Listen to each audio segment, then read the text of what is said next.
Why did the British never colonize Nepal? दोस्तों, British empire human history में सबसे बड़ा एम्पायर माना जाता है। 16th और 18th सेंचुरीज के बीच सेटअप और एक्सपैंड हुआ ये एम्पायर एक सेंचुरी से भी अधिक समय के लिए दुनिया की सबसे बड़ी ताकत बना रहा। 1913 तक लगभग 23% वर्ल्ड पॉपुलेशन और 1920 तक अर्थ के टोटल एरिया के 24% एरिया पर उनका दबदबा था। साउथ एशिया की बात करें तो यहां भी लगभग सभी कंट्रीज पर उनका राज रहा है। इंडिया, म्यांमार, श्रीलंका, अफगानिस्तान सभी छोटी बड़ी कंट्रीज पर कभी ना कभी ब्रिटिशर्स ने राज किया है। लेकिन दोस्तों, क्या आप जानते हैं कि एक कंट्री ऐसी भी है जिस पर कभी भी ब्रिटिशर्स ने रूल नहीं किया? जी हां दोस्तों, आपने सही सुना, और वो देश है नेपाल। आपको जानकर हैरानी होगी कि ब्रिटिशर्स ने इतने छोटे किंगडम को कभी कॉलोनाइज नहीं किया। ये बात सोचने वाली है कि जिस समय इंडियन सबकॉन्टिनेंट के पावरफुल और माइटी प्रिंसली स्टेट्स जैसे मराठास और सिख्स ब्रिटिशर्स की मिलिट्री पावर के सामने खड़े नहीं हो पाए, वहां नेपाल जैसा छोटा किंगडम आखिर कैसे ब्रिटिशर्स के अगेंस्ट सर्वाइव कर पाया? नेपाली अल्ट्रा नेशनलिस्ट्स का ये मानना है कि ब्रिटिश ओपन वॉरफेयर में नेपाल को नहीं हरा सकते थे और इसलिए ही वो वहां रूल नहीं कर पाए। लेकिन इतिहास कुछ और ही बयां करता है। आज की इस कहानी में हम आपको बताएंगे कि आखिर क्या कारण थे जो ब्रिटिश ने कभी नेपाल को कॉलोनाइज नहीं किया। दोस्तों, कहानी शुरू होती है 18th सेंचुरी के एंड में, जब 1768 में नेपाल के राजा पृथ्वी नारायण शाह ने नेपाल का यूनिफिकेशन किया और किंगडम ऑफ नेपाल को सेटअप किया। किंगडम ऑफ नेपाल को गोरखा किंगडम भी कहा जाता है। आगे बढ़ने से पहले ये बता दें कि 1757 में बैटल ऑफ प्लासी की विक्ट्री के बाद ब्रिटिश इंडिया में अपना एम्पायर सेटअप करने में कामयाब हो चुके थे। इसलिए नेपाल को कॉलोनाइज न करने के कारण जानने से पहले हमें ब्रिटिश रूल के नेचर को समझना जरूरी है। Nature of British rule. British rule में दो तरह की टेरिटरीज हुआ करती थीं। पहली वो टेरिटरीज जिनको ब्रिटिशर्स डायरेक्टली गवर्न करते थे, जैसे बंगाल, और दूसरे वो प्रिंसली स्टेट्स थे जो ब्रिटिश पैरामाउंसी के अंडर में थे, यानी उन पर ब्रिटिश का आधिपत्य तो था लेकिन उसको वहां के नेटिव रूलर ही गवर्न करते थे, जैसे राजपुताना रीजन। जब ब्रिटिश इंडियन सबकॉन्टिनेंट में आए तो वो अपने साथ सॉवरेंटी के यूरोपियन कॉन्सेप्ट को भी लेकर आए। ब्रिटिशर्स मानते थे कि किसी भी नेशन या स्टेट को एग्जिस्ट करने के लिए उसके पास प्रॉपर पॉलिटिकल बाउंड्रीज का होना जरूरी है जो टेरिटरीज को डिवाइड करती हो। लेकिन 18th सेंचुरी के अंत में नेपाल में रूल कर रहे गोरखास के लिए ये एक अनजान कॉन्सेप्ट था। उनके लिए बाउंड्रीज दरअसल सिर्फ एक लूज कॉन्सेप्ट था जो उस जगह के फिजिकल या ज्योग्राफिक फीचर्स के हिसाब से डिफाइन किया जाता था। फिक्स्ड पॉलिटिकल बाउंड्री का ये इश्यू दोनों साइड्स के बीच संघर्ष पैदा कर रहा था और आगे चलकर 1814 में जब एंग्लो नेपाल वॉर हुआ तो ये इश्यू वॉर का एक कारण बना। दोस्तों, आखिर क्यों हुआ ये वॉर और इसके क्या परिणाम हुए और किस तरह इस वॉर ने ब्रिटिश और नेपाल के बीच एक नए रिश्ते की शुरुआत की? आइए देखते हैं। Anglo Nepal war. जैसा कि हमने बताया दोस्तों कि बॉर्डर डिस्प्यूट इस वॉर का एक रीजन था। जहां दोनों एम्पायर्स लगातार एक्सपेंशन कर रहे थे, दूसरा और सबसे मेन रीजन था तिब्बत के साथ ट्रेड। ब्रिटिश का कहना था कि उनको तिब्बत से डायरेक्ट ट्रेड करने दिया जाए, लेकिन गोरखा किंगडम चाहता था कि अगर ट्रेड हमारी टेरिटरी से होता है तो उसमें हम भी हिस्सेदार होंगे। तीसरा रीजन था पॉलिटिकल सेफ्टी। जहां एक तरफ इंडिया में मराठास और सिख्स एटसेट्रा के रिवाइवल का खतरा मंडरा रहा था, वहीं दूसरी तरफ अगर वो नेपाल से भी दुश्मनी करते तो दोनों तरफ से घिर जाते। इसीलिए ब्रिटिश जल्द से जल्द नेपाल फ्रंट को न्यूट्रलाइज करना चाहते थे। इन्हीं सब कारणों के चलते दोनों साइड्स के बीच 1814 में वॉर स्टार्ट हुआ जो 1816 तक चला। इस वॉर में गोरखालीज को सिवियर लॉसेस हुए और दोनों के बीच ट्रीटी ऑफ सुगौली साइन हुई। इस ट्रीटी ने नेपाल की बाउंड्रीज को डिफाइन किया। उनकी लगभग 1/3 टेरिटरी ब्रिटिश के हाथ में चली गई। इसमें ब्रिटिश के लिए सबसे इंपॉर्टेंट टेरिटरीज थे आज के उत्तराखंड का कुमाऊं गढ़वाल रीजन और दूसरा था सिक्किम। इन दोनों टेरिटरीज के हाथ में आते ही ब्रिटिशर्स के लिए तिब्बत और चाइना के साथ ट्रेड का रास्ता अब साफ हो चुका था। ऐसे में आने वाले 3 डेकेड्स तक दोनों साइड्स के बीच पीस बनी रही, लेकिन अभी भी दोनों के बीच रिलेशंस प्रॉपर्ली डिफाइंड नहीं थे।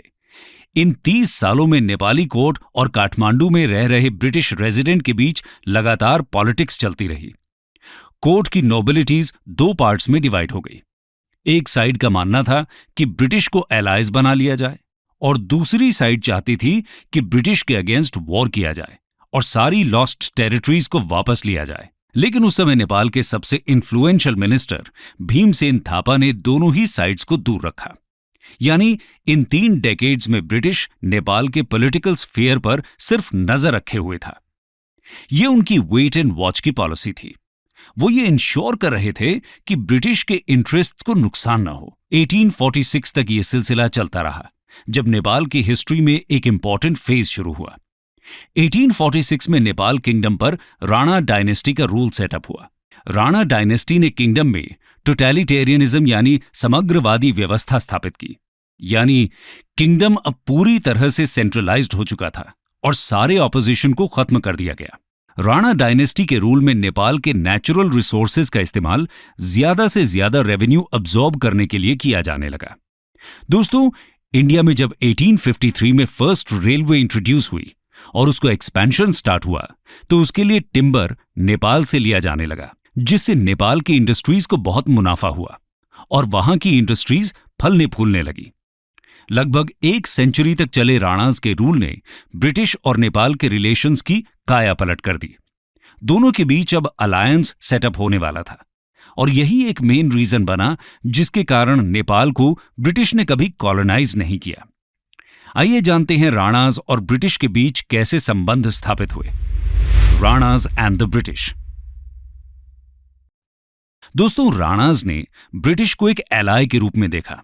इसका पहला कारण यह था कि राणा फैमिली का ओरिजिन कुछ मायनों में बाहरी था, जिसके कारण उन्हें वहां की नोबिलिटी को कंट्रोल में रखने के लिए ब्रिटिश मदद की जरूरत थी।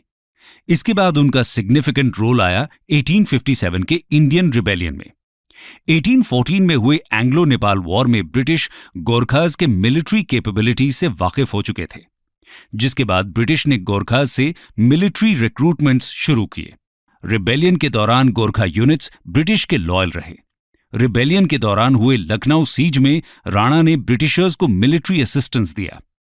आपको बता दें कि मई से नवंबर 1857 के बीच चले लखनऊ सीज में ब्रिटिश ने अपनी रेजिडेंसी को रेबल से प्रोटेक्ट किया और वो इसमें सफल भी रहे। उनकी इस हेल्प के चलते नेपाल के रूलर जंग बहादुर को night grand cross of the order of bath की रैंक से भी नवाजा गया।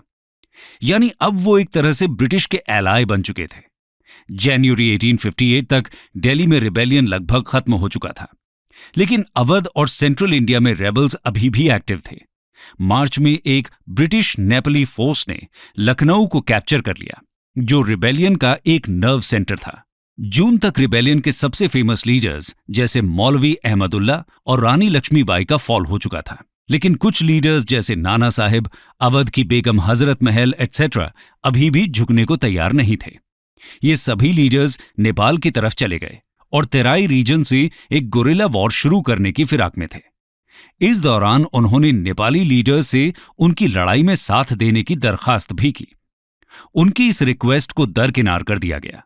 नवंबर 1859 में जंग बहादुर ने तेराई रीजन में छुपे सभी रेबल्स को या तो मार दिया या कैप्चर कर लिया और यहां से ग्रेट इंडियन रिबेलियन फाइनली खत्म हो गया।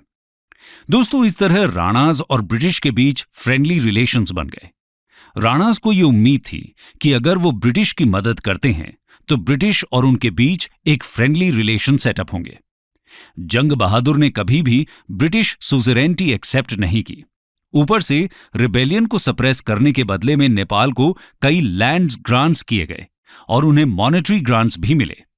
लेकिन जंग बहादुर अभी भी सेटिस्फाइड नहीं थे, क्योंकि ब्रिटेन ने अभी तक नेपाल की इंडिपेंडेंस को रिकॉग्नाइज नहीं किया था।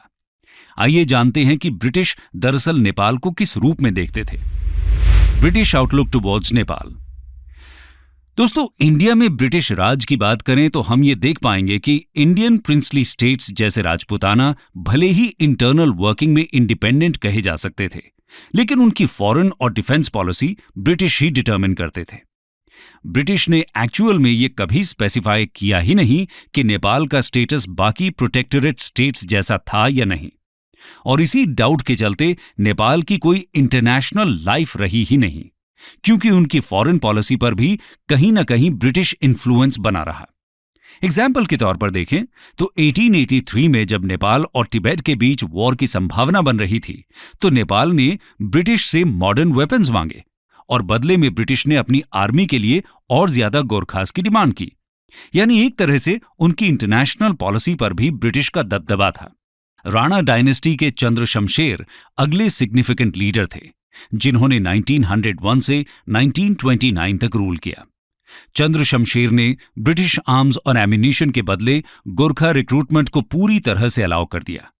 गोरखा रेजिमेंट्स को ब्रिटिश ने चाइना की बॉक्सर रिबेलियन को रोकने के लिए भी भेजा। चंद्रा ने ब्रिटिश की मदद फर्स्ट वर्ल्ड वॉर में भी की, जहां नेपाल ने 10 बटालियंस लोन में दी और लगभग 55,000 नेपाली सोल्जर्स ने इस वॉर में भाग भी लिया। इस मदद ने दोनों की फ्रेंडशिप को और गहरा कर दिया। और फाइनली जून 1920 में ब्रिटिशर्स ने नेपाल को अनरिस्ट्रिक्टेड इंडिपेंडेंस देने की बात शुरू की, जिसके चलते 1923 में नेपाल ब्रिटिश ट्रीटी साइन हुई। इस ट्रीटी में पहली बार ब्रिटिश ने फॉर्मली ये माना कि नेपाल एक इंडिपेंडेंट नेशन के तौर पर अपनी खुद की फॉरेन पॉलिसी डिसाइड कर सकता है।